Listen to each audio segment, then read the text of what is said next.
Mesdames, Messieurs, bonsoir, heureuse de vous retrouver. Non, pas du tout, à pied levé. Voilà, non, on dit au pied levé? Oui. Au pied levé, hein? Oui, Au oui. pied levé. Oui, oui. J'ai quand même des cheveux qui ont poussé, je ne suis pas Mano Granier, bien entendu, et c'est avec plaisir que je le remplace, absolument. Ça fait très homme, de toutes les façons, c'est la mode, hein, et que je le remplace dans le kiosque pour aujourd'hui avec des hommes les mêmes. 4 hommes.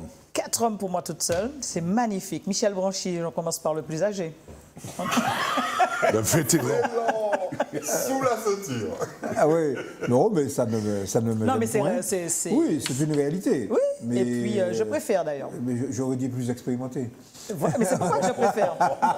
Et c'est pourquoi que je préfère. Alors, bonsoir à toutes et à tous et merci de votre accueil. Nous apprécions le fait qu'au pied levé, la rédaction de Zouk TV puisse Autrement, vous aurez pu mener le débat. Continuer l'émission. C'est bien. Vous aurez pu mener les débats également. Oui. Oui. Michel, non, j'ai dit Non, Michel non. Branchy, c'est de l'autre côté, on va crescendo? Non? Oui, enfin, Daniel Compère. décrescendo parce qu'il est plus vieux que moi. Hein. Il est plus vieux que moi. Bonsoir à C'est ce tous. que vous dites, vous avez la pièce d'identité. Non, non, c'est Daniel vrai. Compère, bonsoir. Bonsoir. Très heureux de vous avoir en face de nous. Ça nous change de Mano que nous apprécions. Faut pas croire. Ah bah, après, ça risque de poser problème. Allez, Gabriel Gallion, vous êtes plus sage. J'essaie. Ça se voit. Bonsoir, Daniel. Bonsoir. Pourquoi je vous appelle Daniel, Gabriel? C'est Gabriel. C'est comme un ange Jean. Voilà, l'ange Gabriel, bonsoir. L'archange. L'archange, d'accord. plaît, merci. Et de l'autre côté, Eddy Marajo. Pour vous, il n'y a rien, il n'y a vraiment rien. Eddy Marajo, oui. C'est mieux. Bien, Le symbole de la bande. vous avez passé une excellente semaine, parfait, sans problème? On est vivant. Oui, parce que vous étiez en menace de mort? Vous savez, c'est tout le temps les risques de ce métier. On est toujours en sursis. C'est vrai que peut-être Vous en qu'on- savez quelque chose. Oui, absolument. J'en sais quelque chose. Mais c'est vrai que la Martinique est quand même beaucoup plus calme, bien qu'on ne sait pas où se trouve le danger. On ne sait pas à quel moment qu'il arrive. Vous n'avez pas lu les dernières statistiques, c'est bien. Non, mais c'est pourquoi que je pose la question comme ça. Je Non, sais non. que vous êtes très statistique. Donc, la Martinique est plus ou Ah, moins c'est calme. une question. Oui. Ah, c'est ça. d'accord. Si vous Non, dis je la crois que c'était Martinique une est- affirmation. Non, la Martinique est plus ou moins calme. Quand on a vu ce qui s'est passé, quand on a entendu un petit peu ce qui va se faire, ou des propositions des menaces Vous parlez de quoi des exactement? métiers du journalisme. Ah oui, non, mais il faut penser à tous nos collègues Absolument. qui chaque jour payent un lourd tribut Sur le terrain. à la liberté d'expression. Je pense en particulier à nos collègues qui sont, bon, évidemment dans les zones de guerre, ça c'est Absolument. évident, mais également dans un certain nombre de pays où il ne fait pas bon du tout de s'exprimer, y compris dans des pays occidentaux. Oui, absolument. Et aussi beaucoup plus près de chez nous, hein, également. Ah, dans la Caraïbe, c'est terrible. Ouais. C'est pas évident. Ce sont des métiers à risque. Il y a de plus en plus de métiers à risque. C'est ça qu'il En fait, faut pratiquement voir. tous les métiers sont à risque maintenant quand on s'en rend compte. Voilà. Bien. Il y a... Bien, vous voulez bien, on va commencer par l'actualité avec une nouvelle fort intéressante. D'ailleurs, on a un élu de la CTM avec nous. Vous avez enfin un nouveau directeur général des services, Michel Branchy, Il était temps. Jean-Guy Mercant. Alors, il y a enfin, il était temps. Il y a surtout le fait que nous l'avions déjà annoncé. Oui, ça c'est sûr, mais aujourd'hui, il est mis en place. Voilà. C'est exact. Mis en place et ça s'est fort bien Oui, passé. moi je pense que c'est une bonne chose que le président se soit donné le temps de choisir. Il a dit, il a eu à examiner les candidatures de 8 personnalités. Et il a choisi suivant des critères. On peut avoir les noms, Michel. Non, je n'ai pas les noms, malheureusement. Mais en tout cas, Aucun d'entre nous n'était candidat. voilà. En tout cas, il a choisi. Il les a choisis des Antillais, des Martiniquais ou... L'expérience, la qualification et le fait, il insistait beaucoup, le fait qu'il est martiniquais et qu'il a... Qu'il est né à Sainte-Marie Et- et qu'il a grandi à Sainte-Marie, c'est ce qu'il a dit, le président. Il n'est pas né à cette mariée. Mais c'est ce qu'il a dit, le président. C'est encore Oui, c'est ça. Et Il est surtout- originaire de Sainte-Marie. Et puis surtout, c'est que dans sa carrière, il a eu à réaliser des fusions. Une fusion. Donc il est Donc, arrivé un peu tard pour la fusion d'aujourd'hui. Ben non, Non, je pose la question. elle a encore, Elle en cours il a les outils, à mon avis, à la fois administratifs et humains, parce que il y a deux aspects. Il faut rendre il faut que les Martiniquais ont voté pour avoir un instrument plus efficace. Donc il faut qu'on leur démontre qu'en réunissant conseil général et conseil régional, qu'on aboutit à plus d'efficacité. Bon. Et la deuxième chose, c'est la question humaine. C'est ça. Parce que les gens ne sont pas des pots de fleurs qu'on déplace. Donc il faut retrouver le moyen terme. Mais l'objectif, c'est quand même le service public. C'est ce qu'a rappelé le président. C'est le service. La fonction publique, l'administration n'existe pas en elle-même, elle existe pour la population. Et ça, c'est important. Et pour vous, monsieur? Il faut quand même rappeler que M. Méancan a été Oui. un cadre important du Conseil, Du Conseil général, absolument. Conseil général. Oui, Conseil Donc, général, il absolument. a l'expérience dans les années 90. Absolument. Donc il connaît très bien Claude Lise. Et donc, je pense, Donc, il connaissait un peu enfin, la a priori, maison. il connaît les hommes auprès desquels il va Il a servir. travaillé aussi à la préfecture et dans des préfectures. Absolument, puisqu'il est aussi un sous-préfet. Il a c'est ça, une hors cadre. connaissance aussi du fonctionnement de l'administration. Donc, vous avez fait le bon choix. Mais en Enfin, tout cas, le président. C'est le président ou c'est collégial? Non, c'est la D'accord, c'est le prérogative président. du président. D'accord. C'est lui qui a choisi il l'a affirmé d'ailleurs de manière très claire hier. Bon, je pense qu'il a quand même pris des avis. Hein, il a consulté. Bien sûr. Il a pris ses renseignements. Et messieurs, vous avez une image de ce DGS? Une image, une photo qui est sortie. Non, oui, non, mais Non, attendez, par rapport à je crois que si on doit par rapport à son expérience. Non, si on doit faire un commentaire sur le fait que le directeur général, au-delà qu'il est martiniquais, il dirige une administration de 4000 agents. Une administration qui comprend des services issus du Conseil général et issus du Conseil régional. Il faut mettre tout ça en harmonie. 1. 2. Il y a un certain nombre de pratiques et de domaines à gérer et à administrer qui imposent qu'il y ait une maîtrise des outils de l'administration, que ni les directeurs généraux du Conseil général, malgré les 2000 et quelques agents qu'il y avait, ni celui du Conseil régional place, avaient l'habitude de l'avoir en main. Bon. Donc cela veut dire qu'il fallait avoir un niveau de compétence qui soit à la hauteur de l'enjeu. Jean-Guy Mercant est sous-préfet. Il n'est pas sous-préfet depuis hier. Absolument. Il a eu plusieurs sous-préfectures. Donc c'était le profil à avoir. Profil qu'avait sous-préfet, qu'avait Jean-Claude Sombo, qui est parti, mais qui est revenu dans son corps d'administration, il est revenu sous-préfet. Donc il fallait cela. Et ceci étant, comme en plus Jean-Guy Mercant est quelqu'un qui arrive en fin de carrière, il a une expérience de sous-préfet, il a été directeur de cabinet de préfet, il a eu à gérer des bureaux dans l'administration centrale, donc au niveau du ministère de l'Intérieur.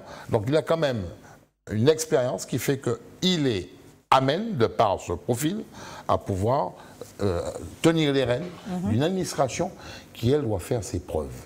Et en fait, il y a 4000 agents. Le nombre, c'est une chose. Mais ce qui compte, c'est comment la machine va fonctionner. Et comment il va définir l'organigramme, comment il va définir les différents domaines d'intervention. Voilà. Et c'est là, et ça va être sa politique à lui ou ça devra être également une politique avec... Le directeur général ne définit aucune politique. Non, c'est-à-dire quand je parle de sa politique administrative. Non, il est en place. Il y a un cadre, il y a les lois, il y a les règlements. Il est là pour mettre en place. Et donc, il sera obligé de suivre. Mais il ne fait pas, un directeur général des services ne fait pas non plus quelque chose contraire à la loi et contraire au règlement. Bien sûr. Simplement, c'est une harmonisation. Il est là pour mettre en place. Il n'est pas là pour définir une politique. Il est là pour mettre en place, mais est-ce qu'il aura sa ligne de conduite à avoir pour pouvoir mettre en place? Mais ça, je crois que c'est à l'épreuve des faits et des réalités que nous allons voir. Hein. Ce qu'on peut dire, c'est qu'il a affirmé qu'il sera à l'écoute de tout chacun et qu'il pratiquera la concertation. Et on dit de lui, parce que en plus, il a la réputation d'avoir de grandes qualités dans les relations humaines. Et ce qui sera bien nécessaire. Ce qui est bien nécessaire. Oui. Ce qui est bien nécessaire parce que je peux me permettre d'ajouter une chose, c'est que pour avoir moi-même vécu à une échelle beaucoup plus réduite dans ma carrière administrative de fusion, il y a nécessairement des inquiétudes. Bien sûr. Il y a de l'angoisse. Les agents se demandent qu'est-ce que je veux devenir, qu'est-ce que je vais faire, si on me change de poste, est-ce que je serai assumé, est-ce que j'aurai la formation qu'il faut, est-ce que le chef que j'aurai va être correct avec moi. Donc il faut déminer tout ça. C'est ça. Et ça sera son rôle. Ah, ce sera son rôle. Autrement dit, Moi, il me semble qu'il aura 2 missions essentielles.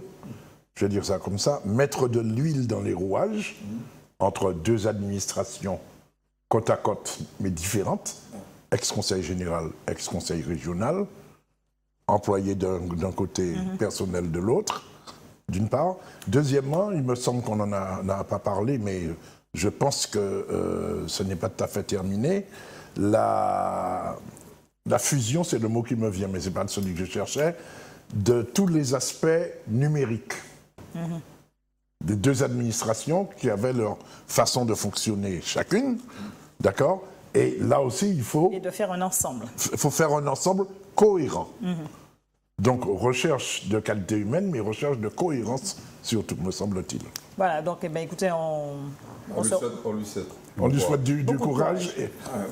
Ah oui, il en faudra. Hein. Parce que là, on va commencer à ne plus faire de politique. Et il faudra réellement rentrer Enfin, politique au sens politicien du terme, parce que depuis 6 mois, on ne parle que de ça. Mais rentrer des 2 effectivement côtés, dans là, cette organisation. Là, il y a des urgences et on va voir quelqu'un qui va mettre en œuvre une politique au sens noble du terme et qui va faire avancer, en tout cas, on l'espère, cette espèce de fusion nécessaire et obligatoire, parce qu'il faut que les choses puissent absolument puissent se mettre en place. Et, ouais. Parce qu'il faut quand même rappeler que les Martiniquais ont voté en 2010 pour ça. Oui, c'est sûr. On l'avait oublié, sur Forum. Mais c'est ça, mais c'est la réalité. C'est vrai. On a une semaine très chargée socialement également, messieurs. Oui. Oui. Alors j'ai fait un petit comparatif sur le nombre de jours non travaillés. Vous n'allez pas nous dire qu'on travaille moins Eh ben, sur les autres pays européens, les Français travaillent moins déjà. Les jours non travaillés à cause des mouvements sociaux, des grèves. Non, parce qu'il y a aussi une étude qui est sortie qui disait que les Français travaillent moins par rapport aux autres pays Ça, d'Europe. c'est autre chose. Ouais, Là, on est sur le nombre de jours non travaillés en raison des conflits sociaux et on est très concrètement au plus bas niveau depuis 2009. Comme la France. Et donc la courbe s'est totalement effondrée. Comme le pays français. Eh ben, en termes... Alors non, je parle des grèves. Non, en France, ils nous battent largement. Sur le nombre de jours non travaillés, ils nous battent largement. On a Déal. Pas Déal, Direct. En direct. En direct. Ah bon, parce que j'avais des chiffres qui dataient de 2013. Voilà. Donc, en fait, ils comptabilisent le nombre des conflits sociaux enregistrés. Alors, il y a des conflits sociaux qui... Non enregistrés. En bas fait, on va dire ça comme ça. Mais les conflits sociaux officiels, où il y a une intervention auprès de la DIEC, donc ils totalisent, et on s'aperçoit qu'en 2014, 2015 et les 5 premiers mois de 2016, on est sur des chiffres qui sont au plus bas. Donc en fait, cette réputation de Strike Island que l'on a, parce que quand le bateau arrive, le bateau de croisière, c'est totalement faux. Et il y a une petite anecdote qui est quand même intéressante, c'est le port. Chez nous, l'emblème de la grève, c'est le port. Mais le port en France qui a le record absolu du nombre de jours de grève, c'est le port de Marseille. Marseille, ils sont restés 62 jours. Si le port de la Martinique reste 62 jours bloqué, mais à Marseille, il n'y aura plus de tineb bio. Il n'y a plus rien du tout. À Marseille, il y a notamment la présence des compagnies maritimes qui desservent la Corse. Oui. Alors bon, et ça joue beaucoup. Il y a Fos-sur-Mer en fait. Oui. Le port de Marseille est un port extrêmement symbolique, sensible de l'action syndicale quand il s'agit de bloquer un port. Et nous, on est largement en dessous. Alors, le dernier rapport de la DIECT sur ce sujet comptabilisait aussi les conflits par leur durée. Alors, et l'impression que l'on a d'être une Strike Island, c'est qu'il y a quelquefois 1 ou 2 conflits phares dans une année qui durent et qui permettent d'alimenter cette... ce fantasme. On a eu notamment il y a eu l'affaire de la Fourrière. La Fourrière. La Fourrière. Il y a encore... Pendant. Oui. C'est pas fini. Et qui n'est pas terminé. Bon. Donc, mais en réalité, et puis le nombre, là aussi, il y a une manière de mesurer, c'est le nombre d'accords signés. Oui. Les syndicats signent des accords. Y compris la CGT d'ailleurs, qui est mise au pilori. La CGT est le syndicat en France et ici qui signe le plus d'accord, parce que c'est la plus représentée. Oui. dans les entreprises. Alors- Donc, l'idée d'un syndicat qui refuse le dialogue social, c'est faux. Alors, et C'est vrai que les médias ne s'intéressent pas beaucoup aux accords signés. Absolument, puisque dès que le conflit est fini, bon, allez, ça passe dessus. Non, mais les accords signés sans conflit, il y en a plein, les accords Oui, il y a des- signés. absolument. La très grande majorité Oui. des accords. Heureusement sont d'ailleurs, signés parce que sans ce serait conflit. encore Alors, catastrophique. il faut signaler peut-être le rôle de l'ARACT, Oui. Oui. qui, non pas dans le déminage des conflits, parce que c'est pas son, C'est pas C'est pas son rôle, objectif, absolument. mais dans la compilation de statistiques et d'enquêtes sur ce sujet. Ils ont mené par exemple des enquêtes extrêmement intéressantes sur les institutions représentatives du personnel. Voilà. Et on s'aperçoit qu'en Martinique, il y a carence Dans quasi ce- totale. absolument, dans ce Quasi domaine. totale. Ouais, nous-mêmes, on a mené une enquête pour la DIEC qui indique très clairement que c'est catastrophique. Ouais. Absolument. Il y a une allergie particulière du patronat martiniquais à mettre en place si bien que le patronat aussi, je vais ajouter, parce que c'est une petite pointe, le patronat a les syndicats qu'il mérite. Oui, alors un petit... Les employeurs aussi, non? Vous êtes ça? Un petit, mais vous êtes autorisé à intervenir, mais Non, non, non. non, mais on a bien senti que sur le sujet des syndicats, c'était pas votre... Non, mais on va leur poser, mais la question encore, oui, différemment. mais les syndicats, non. Non, mais on va leur poser. On ira dans l'autre sens. Représentant du personnel. Parce qu'en réalité, il n'a même pas entendu la tonalité de la question. Le vrai sujet, là, c'est Mais pas... justement, Le voilà. vrai sujet, c'est qu'il y a deux syndicats. Et je reviens dessus. Voilà, il y a deux syndicats, CSTM et CF. Non, mais j'ai s'affrontent. j'ai pas zappé, j'ai fait exprès de poser dans la globalité Voilà. pour revenir justement entre les deux syndicats, On est la au- jusqu'à CSTM, ça n'a rien. oui, On est resté la là, CSTM et la CFDT qui s'opposent justement dans un conflit, le conflit de superficie, c'est ça. Je vous rappelle que l'objectif de cette émission est malgré tout d'apporter quelques contributions. Absolument. Le côté, les gens nous le rappellent, le côté C'est tout- pédagogique. oui, c'est tout aussi bien de faire cette il y a pédagogie. il y a deux idées ici qui brillent par leur absence dans le débat de manière générale. C'est que, un, il n'y a pas beaucoup de grèves, contrairement à ce qu'on dit, donc on l'a dit. Oui. Deux, qu'il n'y a pas beaucoup d'instances de dialogue dans De les dialogue. entreprises, on l'a dit. Trois, Et toi, il y a beaucoup de... Non, trois, je vais quand même porter une petite nuance. Parce que Il a non, mais pointé... c'est son rôle, Michel, il a taquine pointé, les hein. patrons. Mais il y a aussi, suite à l'enquête que nous avons faite, il y a aussi beaucoup de salariés qui ne veulent pas de représentation syndicale. Parce qu'ils savent que quand le syndicat Syndicat arrive, s'y mêle.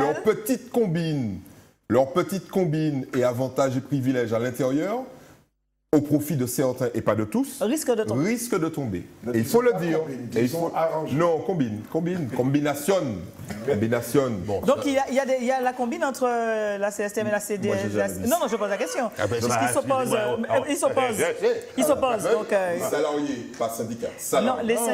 les syndicats CSTM et la CFDT s'opposent. Donc, bien entendu, il y a des salariés, mais il y a aussi des couleurs syndicales qui s'opposent dans le conflit de Super U.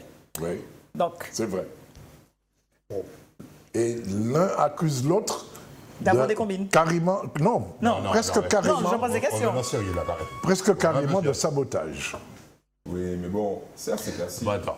Il faut quand même peut-être remettre les choses Le là. professeur Galion va nous mettre ça au Parce que là, la clair. partie harmonien. c'est une question qu'on a posée, Gabriel. CSTM, syndicat majoritairement représentatif, à Super U. Hyper U, Lompré. Oui. Oui. Donc, c'est le Super U. D'accord. Et le Super U, Lompré est en grève, et le Super U en grève, il y a plus de 3 semaines de grève, et compte tenu qu'il y avait déjà un plan social qui Absolument. était instauré, aujourd'hui, il y a eu dépôt de bilan De bilan, absolument. auprès du tribunal de commerce. CFDT, autre Majoritaire. syndicat de l'Hyper U majoritaire, la Galéria. La Galéria. Mais c'est la Et il y a même eu tête. mouvement, de déplacement de mouvement sur la Galéria. Absolument. C'est le même groupe. La CFDT accuse la CSTM, de par son mouvement de grève et de par peut-être une certaine, on va dire entre guillemets, rigidité sur la problématique, d'avoir précipité le dépôt de bilan de Lompré. De Lompré. Parce que... Bon. En réalité, les deux syndicats ont deux visions différentes de comment mener un conflit et comment aboutir à un accord. Lumière globale, on va reprendre le fameux mot de Maurice Thorez de 1946. Il faut savoir arrêter une grève. Non, Mettre fin à une grève, pardon. non, tu permets? C'est quoi? Tu permets? La citation, Il va tout citer. Cette citation a été tronquée volontairement par M. Hollande. Il faut savoir arrêter une grève quand on a obtenu satisfaction. Bon, ceci étant... C'est ça, et c'est pour ça d'ailleurs que ça continue en France. Je ne faisais pas allusion. Je ne faisais pas allusion. Non. Laisse-moi finir. Je ne faisais pas allusion à François Hollande. Je reprenais la définition de quand on engage un conflit, il faut savoir jusqu'où on va et où on va l'arrêter. Même sans ou pas satisfaction. Il se trouve que quand on regarde... C'est la question. Donc il y a des syndicats qui, eux, ont une pratique, qui ont peut-être, logiquement, savent jusqu'où on va. Puis il y a des syndicats qui, en réalité, ont comme stratégie sociale 1936. de durcir le mouvement. Et de le durcir, s'il faut, de plus en plus, pour obtenir des résultats. Donc ça veut dire que la finalité, la limite qu'on se donne, elle n'est pas perceptible. Bon. Et en réalité, c'est sur les deux visions qui s'opposent, en réalité, sur la problématique du PRU, entre CSTM, qui a une stratégie de dureté dans ce conflit, et la CFDT, qui a une stratégie plutôt de dialogue. Voilà. Donc c'est ça. Et ceci, aujourd'hui, se manifeste sur le PRU. Et c'est peut-être la première fois que, publiquement, vous avez deux syndicats qui s'affrontent sur la place publique, sur la stratégie et sur les modalités de la grève. Ça qui donne, en fin de compte, une force à ce moment-là à l'employeur, non? Il faut le déplorer. Mais ceci dit, je suis au moins d'accord sur un point avec Gabriel, c'est qu'il y a dans le mouvement syndical des différences dans les stratégies. Bon, dans la pratique syndicale, dans les méthodes syndicales. Bon. Et heureusement. Alors, les syndicats qui sont...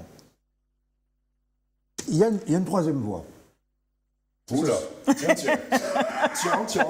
Il y a une troisième voie. Entre le syndicalisme de bonne compagnie et le syndicalisme... Ça s'appelle le glissement sémantique. Ouais. Le premier nommé. Et le syndicalisme de bonne compagnie. Et le syndicalisme que s'opposerait par... Il y a ce qu'on appelle le syndicalisme démocratique, responsable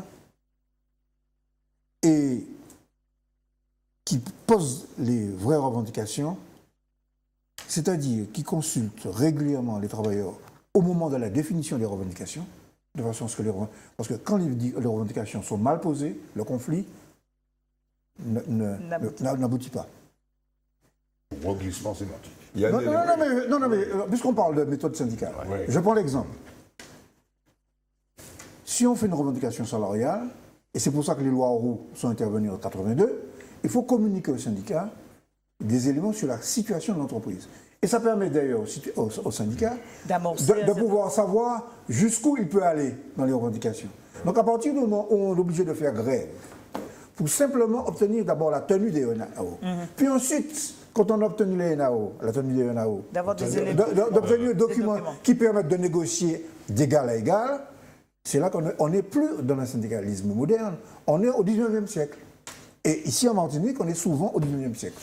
Alors, il faut rappeler que ce n'est pas une spécificité martiniquaise, puisque au plus haut niveau, au niveau national... Ça se fait également. Non. Actuellement, ça se fait, actuellement il y a un conflit ouvert entre la CGT et la CFDT. Absolument. Okay.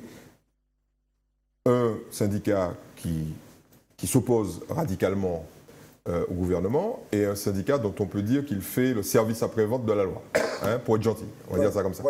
Mais il y a un élément qui me paraît intéressant, c'est que au-delà de des conflits et puis des intérêts croisés ou qui s'opposent, il y a chez chaque syndicat une stratégie globale de domination de la sphère syndicale. C'est parce que les capitalistes se battent entre eux. Bien sûr. Les syndicalistes se battent aussi entre eux. Donc, ne nous faisons pas d'illusions. Pour faire passer ses idées, sa stratégie, il faut souvent éliminer les petits copains. Ouais. Dans les entreprises, bien sûr, mais aussi de manière plus globale. Donc, quand on est un peu pragmatique et qu'on est un syndicaliste, si celui qui est en face de vous se bat contre vous, non pas pour éviter de gagner un conflit, ce qui serait débile, mais pour vous éliminer de la scène de l'entreprise, vous réagissez. Et parfois ça déborde sur la sphère publique. Juste une petite remarque. Les syndicats CSTM et CFDT. La CGTM n'est pas dedans. Bien. Parce qu'ils ne sont pas là-dedans. Hein. Non, la CGTM n'est pas dedans. Super U, non. Pas Super U. Non. Pas Voilà. Super U. La CFDT ne doit pas être confondue. C'est l'idée pédagogique que disait Eddy tout à l'heure, dont parlait Eddy tout à l'heure. La CFDT à ne pas confondre avec la CDMT. Tout à fait. Oui, ça c'est sûr. Ah oui, mais c'est important. Oui, Oui, mais il faut le préciser. Il faut le préciser. voilà. Absolument. Il faut le préciser. Je ne vais pas tomber dans la facilité en disant la CFDT est un syndicat français et la CSTM est un syndicat martiniquais. C'est un peu trop caricatural, mais n'empêche qu'il y a une lutte d'influence au sein du groupe fait de ces deux syndicats. Ce qui fait qu'aujourd'hui, on retrouve à côté de tout ça, donc, des salariés qui sont en stand-by sur un avenir professionnel. Ouais. Pourquoi? Parce qu'il n'y a pas eu une vraie entente entre les syndicats pour arriver à... L'entente n'aurait rien changé au problème. Voilà. Voilà, n'aurait rien changé au problème. La situation de l'entreprise était telle que, et quand était le groupe parfait, savait pertinemment qu'il perdait de l'argent. Donc c'est une grève pour permettre aux salariés restants... Il y a deux visions en fait. C'est pas sur l'avenir de l'Ompré.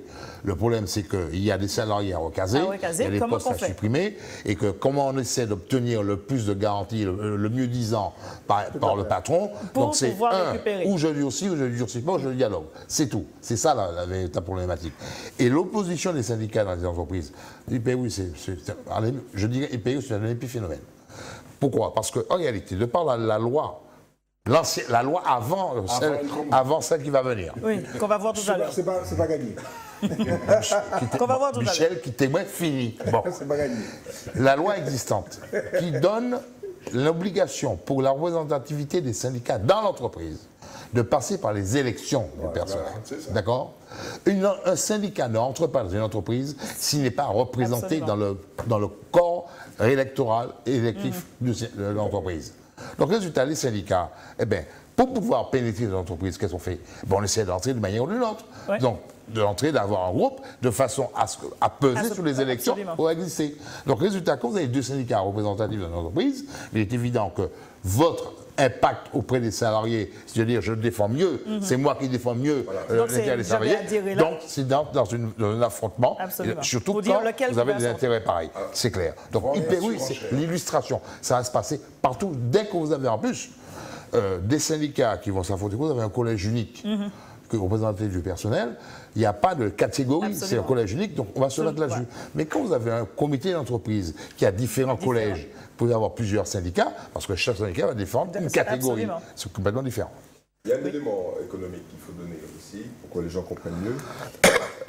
La grande distribution, de manière globale, les gens pensent que c'est un secteur florissant. Ok? C'est pas vrai. Ce n'est pas vrai. C'est un secteur qui brasse des flux financiers énormes, mais dont le niveau de résultat net est extrêmement faible. Disons faible. Entre 1,5 et 4% de résultat net.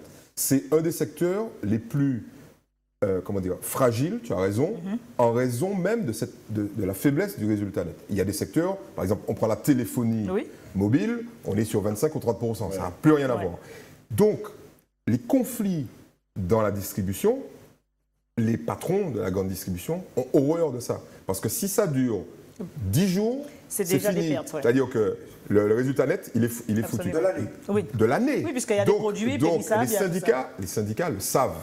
Donc, quand on arrive à la grève, c'est que vraiment ça ne va plus. Parce que dès le départ, ils disent, monsieur le boss, tu vas gagner 4% sur l'année, si on fait 10 jours de grève, c'est fini. Et la dureté des conflits dans la grande distribution est bien le synonyme de la gravité même du conflit. Enfin, je me suis trompé. La durée est synonyme de la gravité du conflit. Parce que d'ordinaire, ça va très très vite. Parce que les types, il ne faut pas que le magasin s'arrête. Parce qu'il y a des pertes, il y a tout ça. C'est là qu'on va faire un petit peu les professeurs d'économie, on va partir de la microéconomie, c'est-à-dire l'analyse au niveau de l'entreprise, et de la macro. Pourquoi ? Parce que dans la distribution, ces dernières années, les organismes, les instances responsables ont accepté beaucoup trop d'ouverture de grandes surfaces. Donc, il y a il y a une pléthore de grandes surfaces au moment même où il y a eu un arrêt de la croissance économique et une baisse du pouvoir d'achat. C'est ça. Donc, quand vous voyez beaucoup quand vous voyez beaucoup de publicité et de promotion, c'est pas un bon signe. C'est parce que C'est pas un signe de bonne santé économique. Dans ce domaine-là, plus ça communique, la téléphonie plus aussi. ça communique, Là, c'est parfait. plus on a de problématiques. Et en fait, nous, à Business News, on avait fait une étude dessus. J'avais reçu les félicitations de mon ami Michel. C'est pour ça que Gabriel... C'est très rare, d'ailleurs. Ah non, c'est régulier. Je tiens à le remercier. C'est pour ça que Gabriel parle de Connivence. connivence. J'allais dire un autre mot, mais... Connivence. Soyez à ce stade. Restons C'est là. pour ça qu'on a besoin de Daniel. Dans des petits moments comme ça, où il y a des risques de dérapage, il dit C'est vrai, connivence. oui. Et on disait la chose suivante, tous les propriétaires d'hypermarchés ou de groupes d'hypermarchés ont contourné allègrement les textes. Au lieu de faire des grands... Il dit, fais attention, il y a déjà parfait qui appelle Michel. Réponds, il va t'appeler. Au lieu de faire des grands, ils sont... Allô. Il va arrêter le conflit. Il va arrêter le conflit, ouais. Ils ont fait des moyens et en réalité, il y a un texte qui a été publié par la Chambre de commerce, parce qu'à l'époque, la Chambre de commerce gérait ce qu'on appelle l'urbanisme commercial. Et ce texte a été totalement dévoyé et en quelques années... Oui, mais ils n'ont plus la haute main. Oui, mais ils n'ont plus la haute main dessus. Ils n'ont plus la haute main. À l'époque, c'était eux. C'est ça. OK ? Et cette espèce de, on va dire, de moratoire a été complètement explosé. Et en l'espace de 10 ans, on a construit l'équivalent, en mettant des petits et des moyens, l'équivalent de 7 hypermarchés de plus de 2500 mètres carrés. Voilà, c'est des surfaces qu'il faut Voilà. Qu'il faut voir, ouais.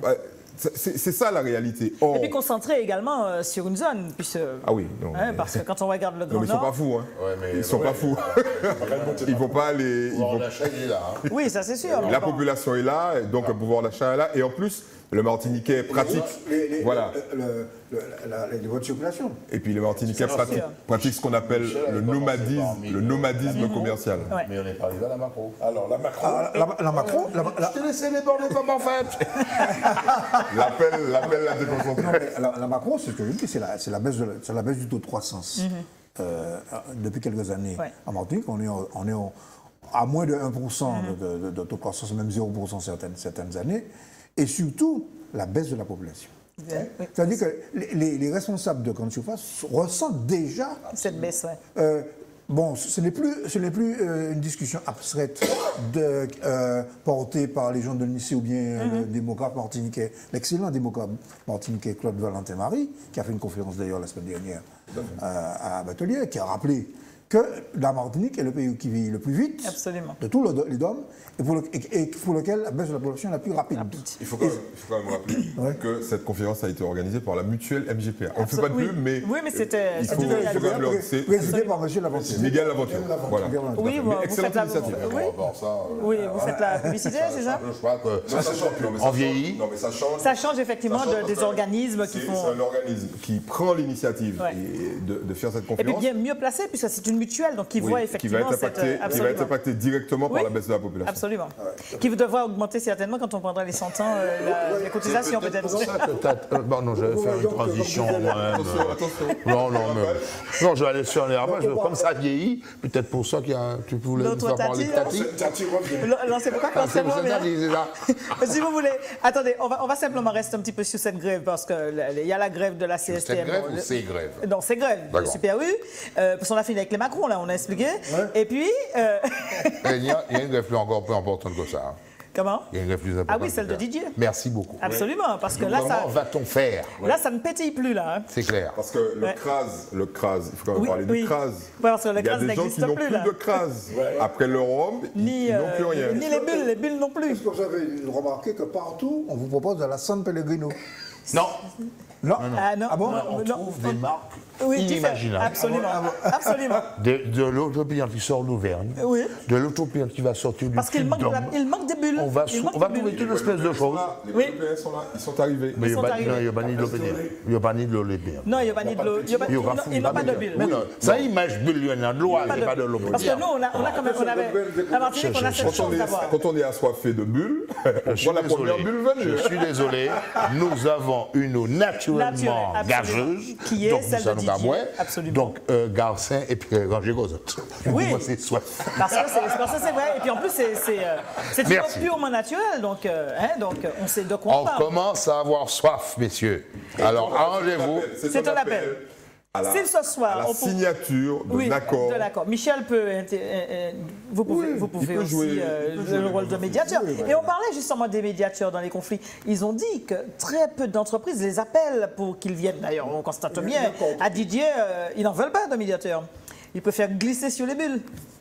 Non, mais à part l'humour, là, c'est. Non, mais ils ne veulent pas de Il médiateur. faudrait quand même expliquer qu'effectivement, il y a un conflit qui dure.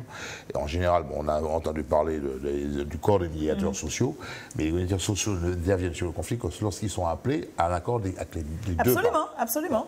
Et il suffit un refus, ça dure. C'est pour Voilà, ça c'est qu'il y a pourquoi un conflit du côté des qui dure grévistes, ils en longtemps. veulent. Il y a Et des du côté conflits du qui patronat, durent ils n'en veulent Non, pas. mais il y a des conflits qui durent longtemps parce que personne ne veut pas des médiateurs. Pour quelle raison? C'est leur raison, parce que Oui. il y en a des. Parce qu'une fois qu'on a engagé le médiateur, lui, il a l'objectif et en général, ils réussissent à obtenir quelque chose. Absolument. Mais quand ils réussissent à obtenir quelque chose, ils ont des méthodes de travail qui forcément ne vont pas Ne vont- arranger l'un ou Et l'autre. absolument. Mais il y a un moment, il faudra bien C'est pourquoi on les aboutir à appelle quelque des chose. médiateurs. Donc voilà, il faut la Oui, juste mais valeur entre les deux. le problème, c'est que médiateur, c'est pas glisser sur les bulles. C'est qu'en réalité, moi, je regarde une chose, c'est qu'il y a une source d'eau qui est la première, Oui, celle de on peut faire une Martinique, captation. et que, historiquement, patrimonialement parlant, Oui, il qui y a est dans notre- là, ouais. messieurs, bah moins de l'eau d'hier, moins. Autrement, nous Ah, qui capter tout ça. Non, non, il fait fort bagarre. Ça va. Gabriel tenait à faire cet appel ce soir. Oui. Voilà. Parce qu'il sera Je entendu. sais pourquoi On part d'ailleurs. avec la semaine prochaine, c'est fini. Non, mais je sais pourquoi d'ailleurs qu'il fait cet appel aussi. hein. Mais avant le crase, qu'est-ce qu'il y a? Mais c'est pour ça. Mais c'est pour ça. C'est pour ça que je dis. Je sais pourquoi qu'il fait cet appel. S'il n'y a pas de bulle, s'il n'y a pas de crase, il y aura moins de buveurs de rhum. Eh oui. Attention, là, avec consommation. Avec modération. Ah oui, c'est Avec modération. modération. Oui, oui, mais c'est pas- non, justement, alors évitons une catastrophe économique nationale. Voilà. Parce qu'on n'a Évitons pas- une catastrophe économique nationale. Donc, si pas ni de l'eau gazeuse, pas ni rhum, non, noir, monsieur, c'est bon ça. Bien, messieurs, les zones industrielles qui étaient paralysées justement sur la loi travail, cette fameuse loi qui, ici, ailleurs, et tout le monde, et d'ailleurs, on va même empiéter également sur le dernier sujet où le président Hollande a dit, allez, on va interdire un certain nombre de manifestations. En Martinique aussi, il faudrait interdire de boucher les zones. Il faut tout le temps faire des petits rappels historiques. On l'a fait avec Maurice Thorez. On Oui. a rectifié, vous avez vu, on a Oui, rectifié. absolument. On a complété. On y va jusqu'à l'aboutissement et la satisfaction. Oui, mais bon, L'orthodoxe a mal compris. oui, mais bon, après, la en enlevant la moitié de la phrase, on ne comprenait pas vraiment. Il fallait aller jusqu'au bout. Oh, regarde ça. Mais oui, il faut savoir terminer une grève dès que la satisfaction a été obtenue, Maurice Thorez. Dès que la satisfaction est obtenue. 1936. Et le dé est très important. Mais Dès bon, que. il faut quand même 36. Alors, Parce que la phrase est connue pour sortir de 46, lorsqu'il était au gouvernement. Non, mais en fait, la première fois qu'il l'a sorti, c'était en 1936, lorsque les travailleurs Au moment du Front occupés, populaire. ont occupé le Front populaire, les communistes n'étaient pas... Bon, enfin, un petit rappel historique. Le Front populaire, c'était un soutien, c'était le soutien sans participation. Alors, être précis. Cette phrase a été prononcée le 11 juin 1936. Voilà. La première fois. Et c'était pratiquement. Juste au moment où des accords de C'était dans les Matignon... anniversaires d'aujourd'hui. là. Après les accords de Matignon. Et l'accord de Nous y sommes. Matignon, justement, et ça va faire le lien avec le absolument. thème d'aujourd'hui, quand on a obtenu les conventions collectives. Ouais. Qu'on veut contourner maintenant avec l'article 2 avec cette- de la loi El Khomri. Il faut rappeler qu'à l'époque, la CGT menait le combat, elle n'était pas toute seule. La CGT menait le combat, et le patron du PC a dit à la CGT, en fait c'est ça, ça s'adressait à la CGT. C'est pour ça que Hollande, gros malin, l'a repris en rappelant, le patron du PCF dit à la CGT, bon les mecs, vous avez obtenu satisfaction, on a signé les accords, arrêtez. Et la grève a duré 10 jours de plus après la signature des accords, juste pour que Pour garder... La CGT puisse montrer qu'elle était le syndicat le plus puissant. 1936, c'est un contexte particulier. Il faut quand même dire que ces accords de Matignon ont permis d'avoir les 40 heures. Et les fameux congés payés que tout le monde connaît aujourd'hui, avec les 5e semaines, etc. Ouais. C'est les accords de Matignon. Absolument. D'accord? Bon, et que la phrase de Thorez, que moi je situais en 46, parce qu'il y avait une évocation de cette phrase, mais on la situait d'une manière globale au moment où Thorez était au gouvernement, 46-47, au gouvernement de Gaulle, premier gouvernement, la grève des mineurs, il avait restitué cette phrase qui était devenue un petit peu plus culte à ce moment-là, parce que la phrase de 36, oui, mais elle est moins connue. Elle est moins connue dans le contexte de 36. Voilà. Ouais. Donc aujourd'hui, cette loi, est-ce qu'il faut, nous, travailleurs, enfin les salariés, ceux qui sont à la retraite peut-être aussi, bon, vous n'êtes pas réellement concernés. Ils sont majoritaires sur la table. Non, mais c'est pour voir si ça réveille un petit peu nos amis qui sont là. 50% de retraités sur la table. 50%, oui, on n'est pas majoritaire. 50%. Oh, la majorité, c'est 50,1. Tu posais la question tout à l'heure si on peut arrêter, c'est ça, une grève ou interdire une grève. Le rappel historique montre que cette phrase, comme une autre phrase où un Premier ministre dit « je vais interdire », un président de la République surenchérit en disant « je vais interdire ». Il faudra interdire. Je parle de Nicolas Sarkozy et de Fillon qui disent qu'ils vont interdire. Et puis on peut remonter. Ok. De Gaulle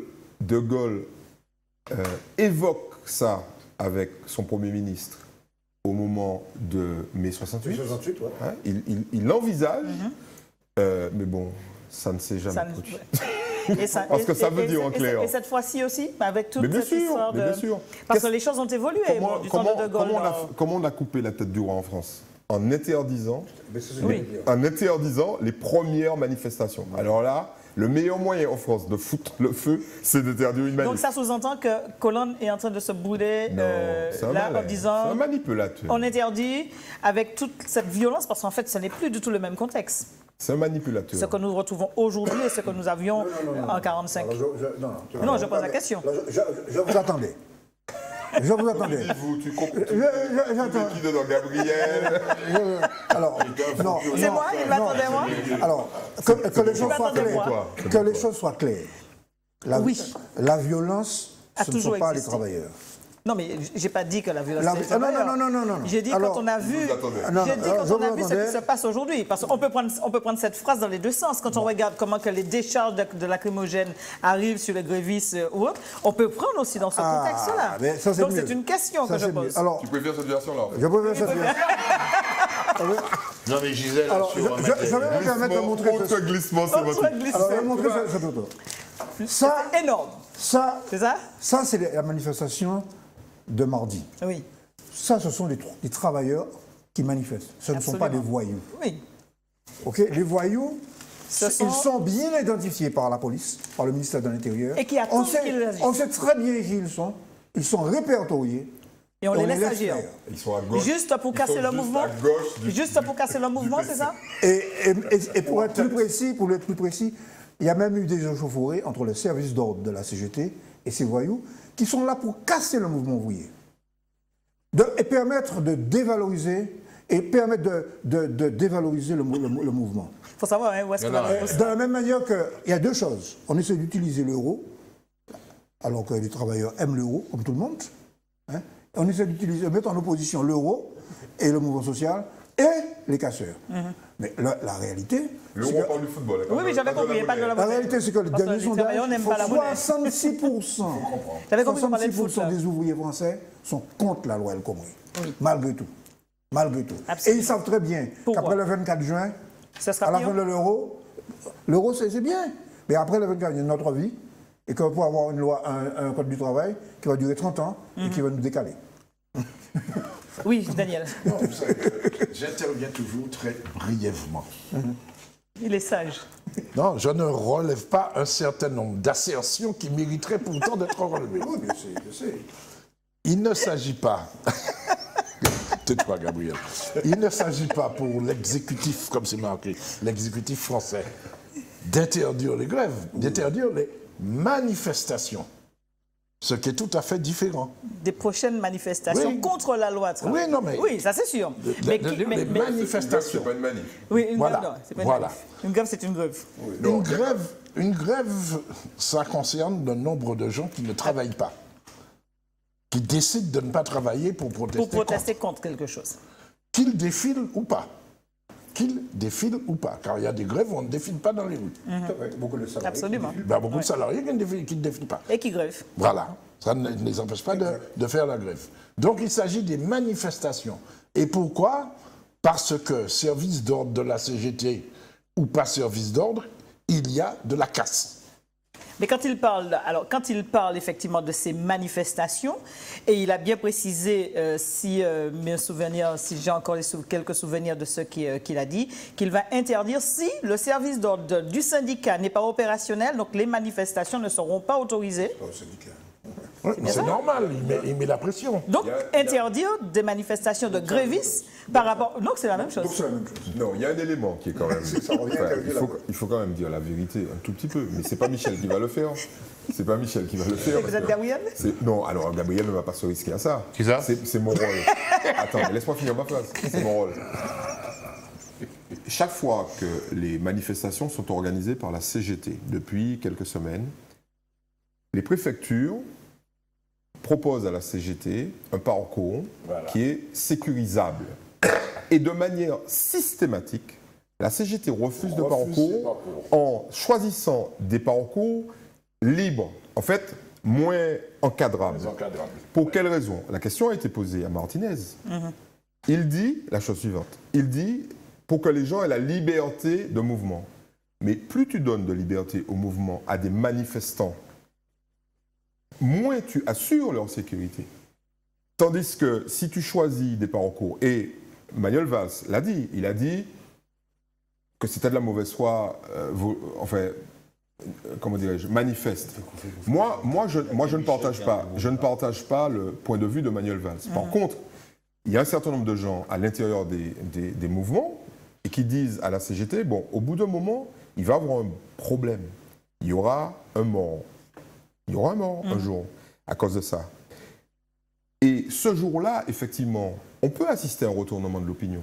Parce que, soit, effectivement, l'opinion va dire le gouvernement est responsable du mort, et puis il y a des gens qui vont penser le contraire. Donc, l'idée, c'est de dire, comme ça se faisait, comme ça s'est toujours fait, que les responsables de la CGT et les responsables de la police se mettent d'accord sur un parcours sécurisable. Comme ça, les autonomes, parce que les casseurs, ce sont des autonomes d'ultra-gauche, des anarchistes, on les verra venir. Ouais. On les verra venir. Parce qu'il y aura Tandis que quand vous prenez le Trocadéro, et toutes sortes d'entrées. Frère Pani, le truc est ouvert. En plus, ils sont déjà là. Donc ça veut dire que la CGT aime l'ouverture? Non, je n'ai pas dit ça. J'ai dit qu'il faut savoir. Une manif, ça se gère. À triple degré, oui. Puisque Martinez était censé rencontrer Mme Khomri cet après-midi, comme nous sommes diffusés vendredi. Voilà, c'est une chose. Non, il y a aussi la problématique, c'est que lui, Hollande, c'est pas le fait que les manifestations le dérangent. De toute façon, vu son état de popularité, ça ne changera rien. Ça, c'est une exécution capitale. Je suis désolé. Il parle de logique, c'est ça? Logique, hein. Explique-moi. Attends, c'est vous-même, n'arrêtez pas de dire ce mec est impopulaire, ce mec fait n'importe quoi, il s'enfonce. C'est-à-dire que vous êtes Donc je ne fais que répéter ce que vous avez vu de vous. Vous êtes allé trop rapidement. Arrêtez votre hypocrisie. Merci. On voulait te l'entendre le dire. Vous êtes allé trop rapidement au but. Il y a que nous sommes en état d'urgence. Voilà. D'accord? Ouais. Comme dit l'autre, sans blague. On est en état d'urgence. Un. Ouais. Deux, il y a l'euro. On est en état d'urgence. C'est-à-dire que les forces de sécurité du pays sont mobilisées depuis le mois de janvier. Oui, depuis janvier, oui. Depuis décembre. Ils sont sous les dents. Ils sont sous les dents. Quand vous avez une manifestation avec un service d'ordre d'un syndicat qui se fait attaquer par les délinquants. C'est ça. C'est exact. Les vagabonds. La police, elle, doit intervenir. Bien sûr. Parce que quand il y a manifestation, sachant qu'il y a des risques de débordement, la police est mobilisée sur le parcours. la manifestation. De faire de l'ordre. La CGT fait la sécurité de sa manif. son cortège, elle ne fait pas la sécurité du parcours. Absolument. Quand vous voyez la dernière manifestation, la place du Roc, pas loin du ministère de l'Outre-mer, Oui, tout à fait. et que des baies vitrées de l'hôpital Necker ont été caillassées. Cela veut dire que vous êtes arrivé à un niveau où ceux qui viennent casser sont dans une logique, on casse systématiquement, et quel que soit, il n'y a pas de cible, il n'y a pas de cible précis, on casse. On casse. Parce que la place du Roc, ça monte à Montparnasse. Si se sont déplacés là, je vous signale que la place du Roc, à la place des Invalides, la Seine n'est pas loin, donc le Palais Élysée n'est pas loin. Donc il ne fallait pas partir dans l'autre sens, il fallait aller plutôt sur Montparnasse. Donc aujourd'hui, on est dès qu'il y a manifestation, il y a casse, il y a délinquance, il y a débordement. Donc, comme nous sommes en état d'urgence, Hollande aurait dû ce propos en situation où on ne serait pas en état d'urgence, ça aurait été quasiment, il n'aurait même pas osé le dire. Là, il le dit, sachant qu'il est en état d'urgence et qu'il peut. En état d'urgence, on peut interdire une manifestation. Bien sûr. Mais nous sommes un pays de liberté, Oui. où on ne va pas interdire une manifestation sur un texte de loi, justement, qui est sujet à caution par rapport à ça. Mais quand vous avez manifestation et casse, mais vous avez les hooligans, les supporters hooligans russes, qui, eux, apparemment, ont donné des leçons. Et anglais. Et anglais, oui. Attends, je reste sur le russe. Qui, apparemment, a donné des leçons. Comment le faire? Parce que, autant les Anglais, on les voit venir, autant les Russes, on ne les a pas vus arriver. Et ce n'est, juste pour un petit élément interpellant, ça a dégénéré à Marseille pour le match Angleterre-Russie. On a arrêté beaucoup d'Anglais. Il y a un Anglais qui est toujours entre la vie et la mort. Il y en a qui sont... Mais on n'a arrêté aucun Russe. Sur le moment. Sur le moment. C'est après qu'on les a arrêtés. Bien sûr. Après, quand C'est la police. et on s'appelle Michel, vous allez trop vite. Ah, bon. C'était fini. Ah bon. Vous allez défendre Ouissou, pas défendre comme ça. Calmez-vous. Par renseignement demandé, que finalement, les services du ministère de l'Intérieur de la Russie ont donné des éléments sur ces hooligans russes. Hooligans russes qui sont soutenus par qui? Par des mouvements d'extrême droite russes. D'accord?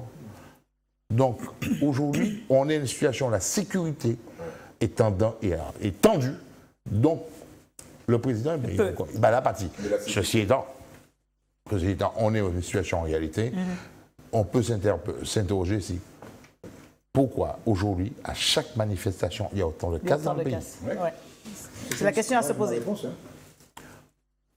Tu penses que c'est le gouvernement? Je le dis très clairement, je pèse mes mots, le gouvernement joue le pourrissement du conflit de deux manières. Pour permettre aux casseurs de vivre. Demain, il a refusé de discuter. Le mois est parti de février, nous sommes à l'heure actuelle en juin, pour faire volontairement un télescopage entre l'euro et le mouvement social, premièrement. Plus les vacances d'été. Si ça continue. Non, mais si les vacances arrivent avant la résolution diplomatique du conflit, c'est mort. Hein. C'est mort, puisque juillet et août, mobiliser des types à Paris... c'est pas évident. Parce qu'après, jusqu'ici, le mouvement a déjoué. Il a déjoué ce calcul. Qu'on ne connaît pas non plus on disait qu'il était essoufflé. Il vient de démontrer qu'il n'est pas essoufflé. Il n'est pas essoufflé. Bien. Donc le rejet de cette loi El Khomri est profond en France. Et les gens, dans une même entreprise d'ailleurs, je lisais que dans une même entreprise, il y avait 20 types qui manifestent à Paris, il y en avait 200 qui étaient en grève, il y avait 200 qui n'étaient pas en grève et qui soutenaient la grève. Autrement dit, dans la classe ouvrière, on a inventé depuis quelque temps, parce que les salaires sont bas et qu'on ne peut pas faire beaucoup de grève, on a inventé le système de la grève par procuration. C'est-à-dire que des camarades font grève. Ils font grève pour moi. Oui, c'est ça. Parce que moi, et le syndicat est beaucoup plus souple qu'avant. On avait d'autres sujets, messieurs, on n'aura pas le temps. Avant, on disait qu'il y a un traite. On a d'autres sujets, malheureusement, on n'aura pas le temps de le voir. Voilà. Rapidement, il voulait parler de Tati, rapidement, parce qu'on m'a fait signe. Non, j'ai fait l'allusion. D'accord. Tati revient. Tati revient, Moi, content pour lui, mais bref, ça n'a rien changé pour lui. Mais ce n'est pas dans les mêmes choses. Mais non, bon. C'est dans quel secteur? Tati, du Gavanrad. Tati, c'est... Ah non, avant, il était à Gavanrad, mais là aussi. Ouais. Ah bon? Dans le secteur de Dillon. Ah bon. Oui, d'accord. Alors qu'avant, Mais- ils étaient au centre-ville. Absolument. Bon, c'est pas comme on fait une casse. C'est terminé. On n'a pas vu non plus la facture d'EDF qui va augmenter d'1,50 € par mois. par Sur mois. 18 mois, ça risque d'être comme la vignette, vous pensez? Ah ben de toute façon, la vignette qui était soi-disant, comment on disait ça? C'était pour un temps. La retraite des vieux. Comment on disait ça? Non, mais ça, la vignette était Temporaire. provisoire. Provisoire. Voilà. Et là, c'est 18 La mois, facture c'est ça? d'électricité ne sera jamais temporaire. Bon. Messieurs, c'est vrai que là, on risque de nous couper le courant ici. Merci. On rappelle qu'il y a, on ne les a pas montrés, on rappelle quand même qu'il y a des journaux, c'est ça? Oui, tout à fait. Voilà. Donc, on les met côte à côte, comme ça, au moins, ça va faire la famille. C'est une famille politiquement Voilà. intéressante. Hein. Merci, messieurs. On vous souhaite une excellente semaine, un bon week-end déjà. Merci Michel, merci Eddy, merci Daniel et merci Gabriel. Merci. Bonne Joséphine. semaine à vous, bon week-end. À bientôt. Et puis, en espérant que vous allez retrouver Mano Gagné la semaine prochaine. Moi, je vous souhaite une excellente soirée. Bonsoir. Ah, si, pas vu.